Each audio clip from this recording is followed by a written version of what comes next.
Mesdames et messieurs, bonsoir et bienvenue dans cette édition d'information dont voici les titres. Plusieurs quantités de chambres indiens incinérées mercredi au kilomètre 36. Cette opération d'incinération intervient à l'occasion de la célébration de la journée internationale lutte contre l'abus et le trafic illicite de drogue. Les écoutes dans cette édition. Un inconnu armé abattu par des gendarmes de l'escadron mobile numéro 10 de Koza. Les faits se sont produits la nuit dernière. Le présumé Mafra aurait été tué dans un échange de tirs. Précision à suivre dans ce journal. Et puis la bonne opération pour l'AS Baté Nafati qui a étrié la salle de Sidiri sur le score de 3-0. C'était à l'occasion de la 19e journée du championnat national de football Ligue 1. C'est tout pour les titres. Encore une fois, bonsoir et bienvenue à tous. Mais d'abord, le chef de l'État a reçu en audience mercredi les responsables de l'Association pour le développement économique et social. Les échanges entre professeur Alpha Condé et ses hôtes ont essentiellement porté sur la gestion des affaires publiques. Il a aussi été question de l'organisation prochaine des festivités du 55e anniversaire de l'indépendance nationale à Zérekore. Marik Diakité. Loin d'être une association communautaire ou un parti politique en gestation, l'Association pour le développement économique et social était mercredi au palais Sékou Touréa. Objectif, témoigner de son soutien au chef de l'État. Notre credo ou objectif n'est autre que de vous soutenir et de vous aider à implémenter votre programme de société que vous ambitionnez pour la Guinée. Qu'il nous soit permis de vous rappeler que lorsque le Konyanké dit pour une cause à Diassa, il la défend bec et ongle, parfois même au prix du sang. Prenant la parole, professeur Alpha Condé a exhorté le peuple de Guinée à la préservation de l'intérêt public. Il faut que vous voyez l'intérêt de la Guinée. Il ne faut pas dire « Ah, allons vérifier ça, ces gens-là ». Nous avons intérêt que le pays soit calme. Parce que plus, quand le pays est calme, les investisseurs viennent et nous allons de l'avant. Quand il y a un peu de pagaille, les gens ne viennent pas. Donc, il vaut mieux retarder les élections, accepter un compromis pour que tout le monde vienne aux élections, transparent, pour qu'on ait des élections qui nous permettent de sortir de la transition et que plus personne n'ait la possibilité de faire la pagaille dans les rues. Donc, il faut que vous compreniez bien, c'est la partie. Beaucoup d'entre vous disent « Ah non, si on recule la date, non, on ne va pas voter ». Mais on ne vote pas pour voter. On vote pour que la Guinée aille de l'avant. Donc, tout ce qui peut permettre à la Guinée d'aller de l'avant, retarder les élections 1 mois, 2 mois, 3 mois, c'est moins important que d'avoir de la pagaille dans les rues. Pour terminer, cette association s'est dite prête à accompagner le gouvernement dans l'organisation des festivités du 55e anniversaire de l'accession de la Guinée à l'indépendance le 2 octobre 2013 à Zérekore. Le taux de chômage s'est accru en Guinée. Il est actuellement à 15,4% selon une enquête spécifique sur l'emploi et le travail décent. Des résultats contenus dans un document qui a été prévalidé ce jeudi à l'issue de 2 jours de travaux. Le document devrait faciliter une meilleure intervention des autorités et des partenaires sur le marché du travail guinéen. Mamadi Kamisoko, reportage. Si jusque-là le taux de chômage était de 9,7% en Guinée selon une dernière enquête de l'Institut national des statistiques, tout porte à croire que le nombre de chômeurs ne cesse d'augmenter. Le document prévalidé au bout d'un mois de recherche dans 19 préfectures évoque un taux de chômage de 15,4% et de sous-emploi de l'ordre de 38%. Pour une meilleure appréhension des résultats de cette enquête, un certain nombre de recommandations sont importantes à prendre en compte. Mettre en place un dispositif efficace pour l'insertion socio-économique, socio-professionnelle des diplômés. L'élaboration d'une loi sur la formation professionnelle et technique. L'augmentation des ressources allouées au secteur de l'emploi, de l'enseignement technique et la formation professionnelle. L'opérationnalisation du plan d'action de la politique nationale de l'emploi. Introduire la formation en entrepreneuriat dans les cursus de formation professionnelle et universitaire. Des recommandations que le ministère de l'Emploi, de l'Enseignement technique et de la formation professionnelle a dû prendre bonne note. Nous vous promettons de tenir compte de vos remarques de forme, de fond, bref, de vos recommandations, car elles contribueront non seulement à l'amélioration de la qualité des résultats de cette enquête, mais également au développement des services de la GIP et de l'indispensable collaboration entre les différents intervenants en matière d'emploi. Le document offre surtout un cadre cohérent d'intervention pour l'État et ses partenaires sur le marché du travail. La disposition de ces statistiques est capitale pour la prise de décision et au niveau du gouvernement et au niveau des accompagnateurs qui sont des bailleurs ou des institutions, pourquoi pas des ambassades, pour savoir vers quelle zone le bas blesse dans quel domaine et quelle cible il faut l'avoir à travers ces chiffres, à travers ces données pour pouvoir situer les zones d'accompagnement ou les méthodes d'accompagnement. Cette enquête a été réalisée dans 2500 ménages urbains et est axée sur l'emploi, le sous-emploi ainsi que les perspectives d'emploi en Guinée. Les services de sécurité ont procédé mercredi à l'incinération au kilomètre 36 d'importantes quantités de stupéfiants saisis de 2012 à 2013, une action qui intervient au moment où la Guinée, à l'image des autres pays du monde, a célébré le même jour la journée internationale de lutte contre l'abus et le trafic illicite de drogue. Parmi les stupéfiants incinérés figurent en bonne place d'importantes quantités de cannabis. Reportage Alpha Omar Barry. C'est une substance psychoactive que nos cultivateurs utilisent, qu'ils appellent souvent en langue vernaculaire Monfila.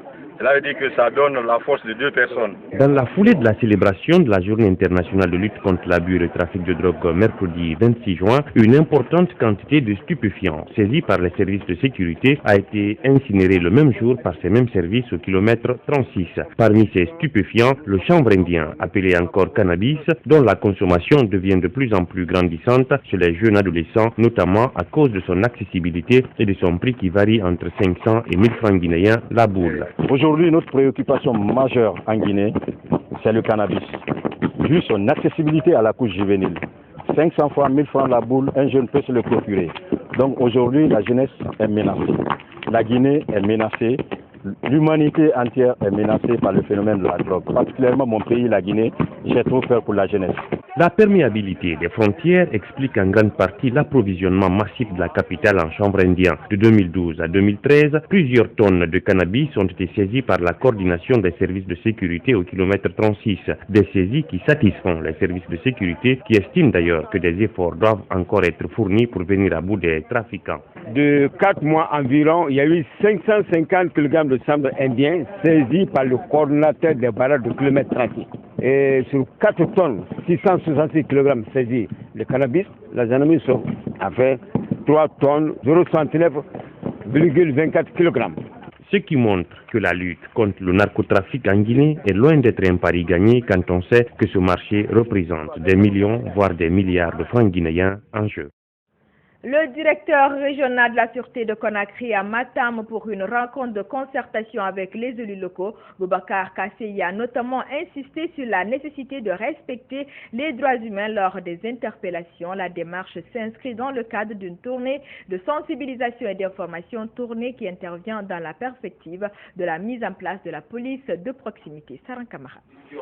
C'est pour briser la peur entre les populations et les agents de police que l'idée de la création de la police de proximité est apparue. L'objectif principal est de transformer l'image de la police nationale afin de favoriser ses rapports avec la population. Boubacar Kassé a fustigé le comportement de certains agents de police dans le non-respect de la citoyenneté.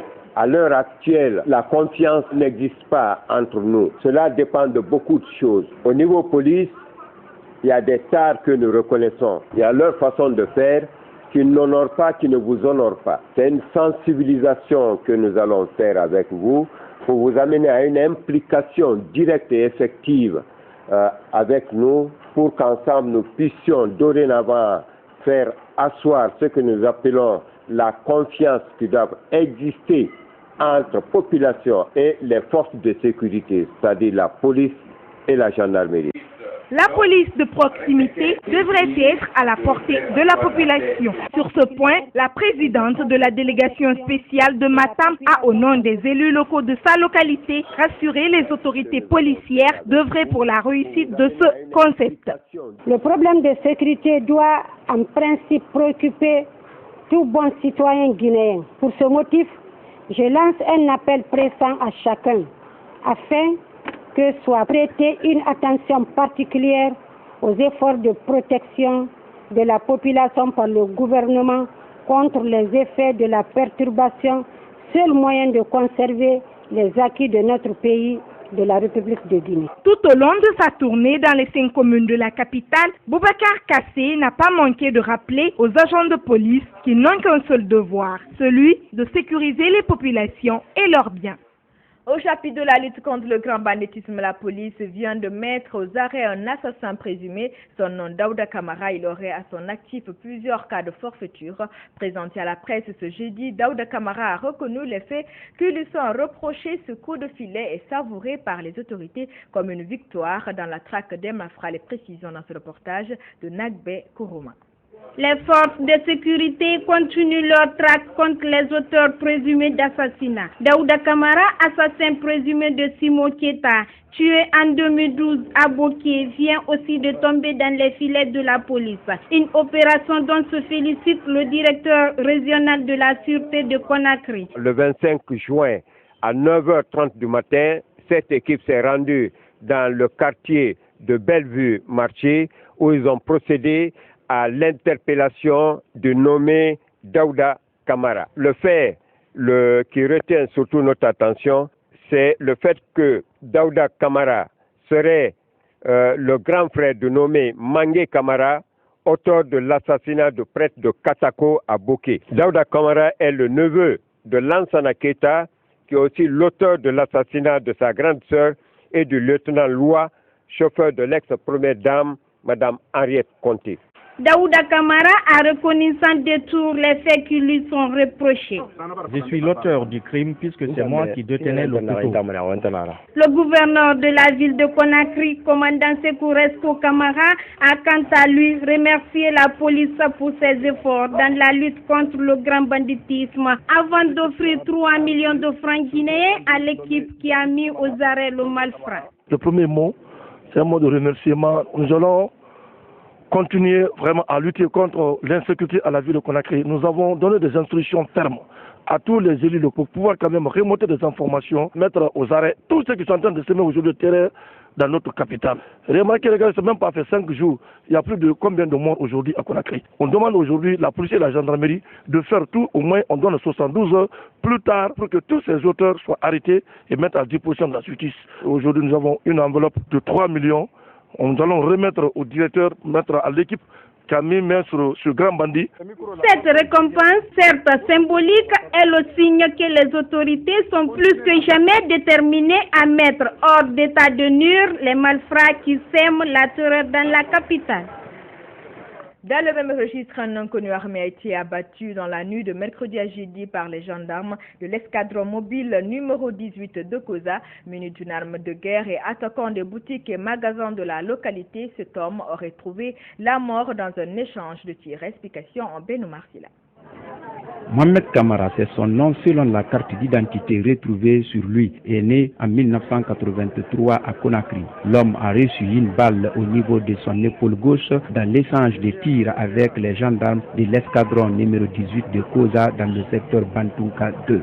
Étant au bureau hier à 3h du matin, mon officier m'a rendu compte qu'il a reçu des appels que les bandits sont en train d'attaquer les boutiques au niveau des rails. Sans tarder, je l'ai dit d'aller constater sur les lieux et me rendre compte. Ainsi dit, ainsi fait, voilà le résultat. Les présumés bandits sont venus dans une Peugeot 505 immatriculée RC 3428L pour attaquer 3 boutiques, une à Nko 5 et 2 à Koza, où ils se sont confrontés aux gendarmes et ont réussi à éliminer Mohamed Kamara. Ses 2 compagnons, eux, ont pris la poudre d'escampette. Le matin, vers 6h, on m'a appelé, on disait que vraiment ils ont attaqué mon magasin. Donc je me suis rendu sur le lieu, j'ai trouvé qu'ils ont cassé les portes. Il y a 6 cadenas et 3 lacs. Donc je suis rentré, j'ai vu qu'ils ont pris de l'argent, environ 5 millions. C'est les voisins aussi, ils ont pris des écrans plats avec un petit frigo. Leur deuxième magasin qui est à Koza ici, ils ont cassé ça aussi. Sur les lieux de l'attaque, on a retrouvé plusieurs objets utilisés par les présumés bandits, notamment une voiture Peugeot chargée d'objets volés et une arme PMAK qui n'est pas enregistrée en Guinée. C'est encore une fois de plus pérenniser cette histoire de circulation et de prolifération des armes de guerre. L'arme que la victime détenait n'est pas une arme de dotation guinéenne, c'est vrai, c'est un PMAK, mais ce n'est pas une dotation guinéenne. Le gouverneur de la ville de Conakry qui s'est rendu sur les lieux a félicité les gendarmes pour ce exploit et a invité la gendarmerie à mener les enquêtes pour arrêter tous ceux qui sont mêlés aux différents cas d'assassinat à Conakry. Ce que nous demandons aujourd'hui est l'implication sur la population en donnant des renseignements et des informations aux forces de l'ordre pour pouvoir quand même sécuriser la population y compris leurs biens. Nous demandons à la gendarmerie de continuer les enquêtes. Tous ceux qui seront menés, il faut que les éléments soient arrêtés. Le corps de Mohamed Kamara a été transporté à la morgue de Donka par la Croix-Rouge. La chasse aux sorcières continue entre les bandits et les hommes en uniforme. Dans l'actualité également, la célébration du mois de l'enfant se poursuit en Guinée. Une formation des encadreurs des tout-petits vient de prendre fin à Conakry, une initiative de l'église protestante de Guinée. Elle entend ainsi apporter son grain de sel pour une meilleure prise en charge des enfants. Les explications de Marie-Sheila Fofana. Assurer une bonne éducation aux tout-petits, une priorité des autorités du pays en ce mois de juin, mois consacré à la petite enfance par le gouvernement guinéen. Et depuis le lancement des activités le 1er juin dernier en faveur de cette couche, les actes de bonne volonté se multiplient pour améliorer leurs conditions de vie. Et l'Église n'est pas en reste. Elle apporte son grain de sel à travers une formation des encadreurs sur le thème « Le développement holistique des enfants ». Vous savez que la parole de Dieu accorde une grande importance aux enfants. Et il est aujourd'hui plus que jamais, alors que l'obscurité s'épaissit dans ce monde, que la future génération soit vraiment préparée sur le chemin, la vérité et la vie qu'est notre Seigneur Jésus-Christ. Durant 2 jours, les participants ont été formés sur les différents comportements à adopter avec les enfants. Des participants qui se disent prêts à appliquer les enseignements reçus. Nous avons été réconfortés par l'enseignement qui a été donné au sujet de l'encadrement des enfants de notre pays. Nous allons organiser les camps, nous allons organiser les séminaires, nous allons organiser le club d'enfants. Et quand les enfants viendront là, nous allons essayer de leur donner l'enseignement qu'il faut. Nous comptons déjà organiser les enfants, les rassembler, les enseigner, parce qu'il faut dire que quand un enfant n'est pas enseigné, quel que soit ce qu'on lui donne, il ne pourra pas gérer ce qu'on lui donne. Et aussi, les faire comprendre qu'ils ont de la valeur au sein de la nation. L'objectif de cette formation est de favoriser un meilleur encadrement des tout-petits, souvent laissés pour compte. La société Celcom Guinée continue de donner du sourire à ses abonnés. Un abonné vient de gagner un billet pour le pèlerinage à la Mecque. C'était à l'issue du 3e tirage au sort de sa campagne Elage 2013. 10 billets sont encore en jeu. Aminata Djountou Diallo. La société de téléphonie mobile a procédé au tirage du 3e gagnant parmi les places réservées pour la Mecque cette année. Un tirage à l'intention de tous les abonnés Celcom. Pour gagner, il y a cependant des critères à remplir. Pour pouvoir participer donc à ce tirage, il faut avoir rechargé au moins 10 000 francs la semaine, comme je l'ai dit tout à l'heure. Et après cette recharge, on a automatiquement un ticket qui est attribué à la personne, à l'abonné. Et après le tirage donc, qu'on appelle la personne, il faut impérativement qu'elle décroche pour que le tirage soit validé.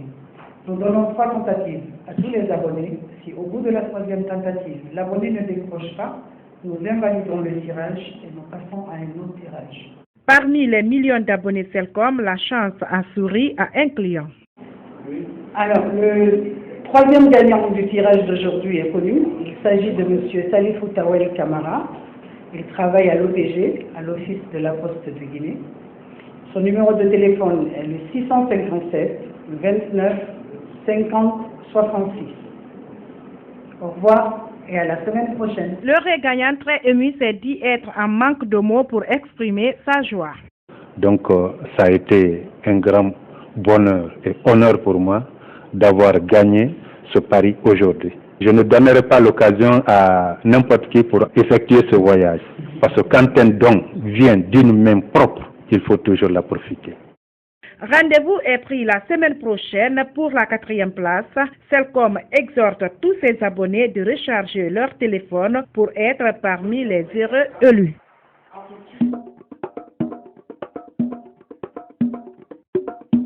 Sur le continent, prise ambiance de veille en Afrique du Sud, à Pretoria, une foule est massée devant l'établissement où Nelson Mandela est hospitalisé depuis le 8 juin dernier. Nelson Mandela, toujours dans un état critique. D'après la présidence sud-africaine, son état se serait amélioré dans la nuit, mais Madiba, comme le surnom, a été placé sous assistance respiratoire. La situation est telle que le chef de l'État sud-africain, Jacob Zuma, a annulé un déplacement à l'étranger. C'est donc tout un pays qui attend un événement qui pourrait arriver à n'importe quel moment, certains avec résignation, d'autres avec crainte. Suivez.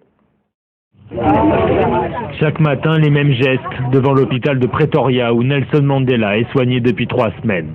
Des fleurs, des dessins, des témoignages, blancs et noirs unis dans la douleur. C'est important de venir aujourd'hui. J'espère que les gens resteront unis et inspirés par les idéaux de Mandela.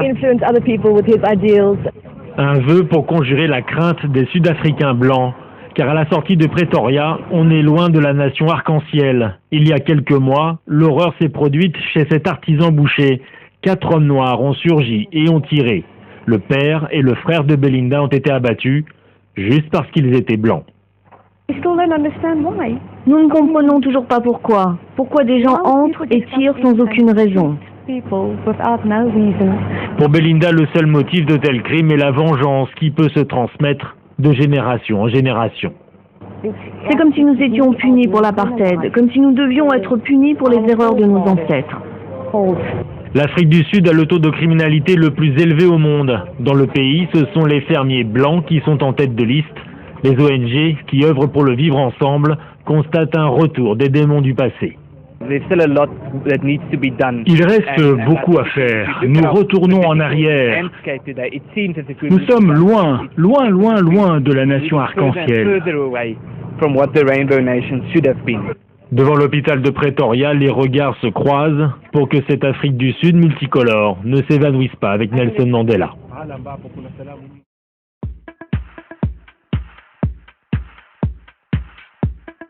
Ailleurs dans le monde, au Brésil, terre de contraste, il y a le Brésil qui grogne, celui qui manifeste depuis plusieurs jours pour dénoncer la vie chère, mais aussi la corruption de la classe politique. Et puis, il y a le Brésil qui rit, le royaume du football qui s'est qualifié hier pour la finale de la Coupe des Confédérations. Drôle de cohabitation entre grogne sociale et ferveur sportive. Explication. 86e minute, Paulinho tire et marque 2-1 pour le Brésil. La Seleção se qualifie pour la finale de la Coupe des Confédérations. C'est l'euphorie dans le stade. Mais si une victoire sportive peut doper un pays, elle ne peut suffire à l'apaiser.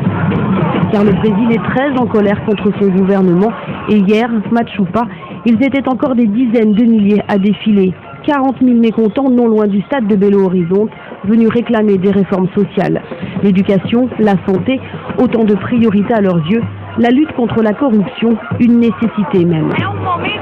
C'est un moment spécial pour le Brésil parce que nous reconstruisons notre propre Brésil, un Brésil plus juste qui prend conscience de son peuple, qui se bat pour les droits de son peuple. Nous réclamons plus de justice, nous voulons des politiciens qui défendent une vraie politique, pas seulement une politique politicienne. Mais la manifestation pacifique a dégénéré dans la nuit, jet de pierre contre gaz lacrymogène, une vingtaine d'arrestations. À Brasilia, siège du pouvoir, même ambiance tendue, important déploiement policier et les promesses de la présidente Dilma Rousseff où la baisse prévue des prix du transport n'apaise rien, la frustration est plus profonde.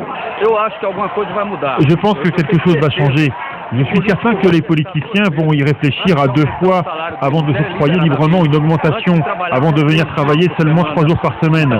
Donc les gens doivent continuer à manifester, à descendre dans les rues, et j'ai beaucoup d'espoir. J'espère que cela va s'améliorer.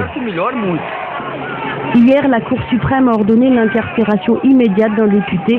Condamné pour corruption il y a 3 ans, il bénéficiait d'une législation protectrice à l'égard des élus. Mais la justice devait faire ses preuves pour redevenir crédible aux yeux des Brésiliens.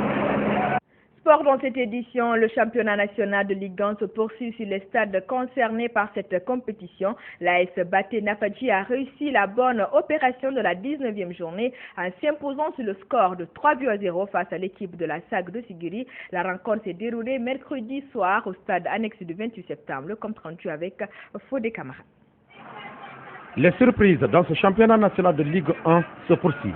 Tenez, les supporters du Horea Athletic Club de Conakry ont vu le tombeur de leur club tomber mercredi soir au stade annexe du 28 septembre face à l'AS Baté Nafagui qu'ils considèrent comme un club modeste. Dès l'entame, les Bleus de Baté, qui avaient aligné une série de défaites lors des 5 dernières journées, prennent les opérations en main et marquent le premier but à la 4e minute, œuvre de Moussa Traoré, le dossard 23. Surpris par ce but matinal, l'Ashanti Golden Boy essaye de mettre le pied sur le ballon sans pour autant marquer. La mi-temps intervient donc sur ce score d'1-0. À la reprise, le jeu se stabilise au milieu du terrain. Baska Kondé, l'avant-centre de l'AS Baté, sur une balle mal négociée par la défense de Sigiri, marque le deuxième but à la 61e minute. Encore Moussa Traoré, toujours lui, meneur de cette formation de Baté, sur une action collective, réussit son doublé de la soirée en marquant le troisième but pour l'AS Baté Nafagui. Les carottes étaient vraiment cuites pour la saga de Sigiri, qui d'ailleurs a frôlé l'humiliation grâce à ce pénalty raté.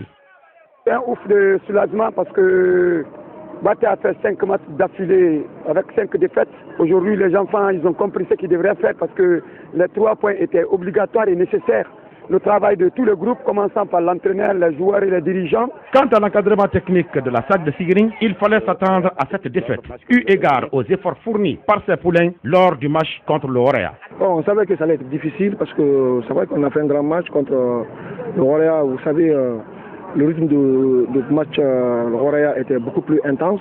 J'ai dit à mes dirigeants qu'on puisse jouer le 27 au lieu de 26.